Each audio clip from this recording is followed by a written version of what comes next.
Assalamualaikum warahmatullahi wabarakatuh. Hari ini kita akan mempelajari mengenai gangguan dan kelainan pada sistem gerak serta teknologi yang berkaitan dengan sistem gerak. Selamat menyimak. Gangguan atau kelainan yang pertama yang pasti kalian semua sudah tahu itu ada patah tulang atau nama lainnya fraktura. Nah, fraktura ini adalah patahnya tulang yang terjadi akibat adanya benturan atau pukulan yang keras. Nah, fraktura ini ada macam-macam. Di antaranya itu ada fraktura tertutup, fraktura terbuka, fraktura avulsi, fraktura patologis, dan fraktura kompresi. Yang pertama itu ada fraktura tertutup atau fraktura simplex. Kenapa jadi dikatakan fraktura tertutup? Karena tulang yang patah ini tadi tidak terlihat dari luar. Jadi untuk melihat bagian tulang yang patah, kita harus melakukan ronsen terlebih dahulu. Selanjutnya itu ada fraktura terbuka. Fraktura terbuka ini tadi kebalikan dari fraktura tertutup. Kalau fraktura tertutup tulangnya tidak terlihat dari luar, nah fraktura terbuka ini tulangnya terlihat dari luar atau sudah menembus kulit. Yang selanjutnya itu ada fraktura avulsi. Nah, fraktura avulsi ini terjadi karena tendon atau ligamen yang melekat pada tulang itu menarik bagian tulang sehingga terjadi kepatahan. Berikutnya ada fraktura patologis. Fraktura patologis ini terjadi jika ada sel tumor atau sel kanker yang tumbuh di dalam tulang, sehingga tulang menjadi rapuh dan mudah patah. Yang terakhir ada fraktura kompresi. Nah, fraktura ini terjadi karena adanya penekanan antara tulang yang satu dengan tulang yang lainnya, sehingga tulang tersebut terjadi kepatahan. Selanjutnya itu ada kelainan pada tulang belakang. Jadi kelainan pada tulang belakang yang pertama itu ada lordosis. Nah, lordosis ini terjadi jika tulang belakang itu terlalu melengkung ke arah depan sehingga akhirnya tubuh terlihat terlalu membusung. Yang berikutnya ada kifosis. Jadi kifosis ini terjadi jika tulang belakang itu terlalu melengkung ke arah luar tubuh sehingga akhirnya membuat tulang belakang menjadi bongkok. Kelainan pada tulang belakang yang terakhir itu ada skoliosis. Jadi skoliosis ini terjadi jika tulang belakang itu melengkung ke arah kiri atau kanan secara berlebihan sehingga akhirnya tulang belakang ini tadi membentuk seperti huruf S. Penyakit yang selanjutnya itu ada osteoporosis.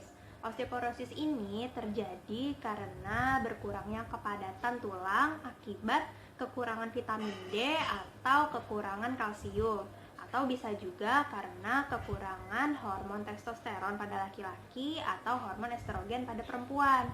Nah, jadinya tulangnya menjadi rapuh dan mudah patah. Selanjutnya ada rakitis. Jadi rakitis ini adalah pelunakan tulang yang bisa menyebabkan kaki berbentuk seperti huruf O atau seperti huruf X. Selanjutnya itu ada gangguan pada sendi. Nah, gangguan pada sendi yang pertama itu ada artritis. Jadi artritis ini adalah peradangan yang terjadi pada sendi akibat karena membawa beban yang terlalu berat atau karena adanya infeksi. Yang selanjutnya itu ada terkilir atau keseleo. Jadi terkilir atau keseleo ini terjadi karena adanya gerakan yang tidak biasa atau gerakan yang dipaksakan atau gerakan yang terjadi secara tiba-tiba. Yang selanjutnya itu ada gangguan pada otot. Jadi gangguan pada otot yang pertama itu ada hipertrofi. Nah, hipertrofi ini adalah membesarnya massa otot akibat terlalu sering berolahraga. Yang kedua ada artrofi. Artrofi ini kebalikan dari hipertrofi. Jadi artrofi ini adalah mengecilnya massa otot karena otot tersebut jarang digunakan atau digerakkan. Yang terakhir itu ada kram. Jadi kram ini adalah otot yang tiba-tiba terasa tegang, sulit digerakkan, dan terasa nyeri. Selanjutnya kita akan membahas mengenai teknologi yang berkaitan dengan sistem gerak. Nah, teknologi yang pertama itu adalah teknologi yang dapat membantu dalam penyembuhan kanker tulang. Jadi dalam penyembuhan kanker tulang ini biasanya menggunakan 4 metode. Yang pertama itu ada kemoterapi. Nah, kemoterapi ini biasanya menggunakan obat-obatan yang bersifat kuat dalam membunuh sel kanker.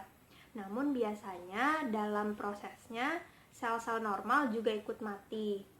Yang selanjutnya itu ada radioterapi. Nah, radioterapi ini merupakan metode penyembuhan kanker dengan cara memberikan sinar radioaktif.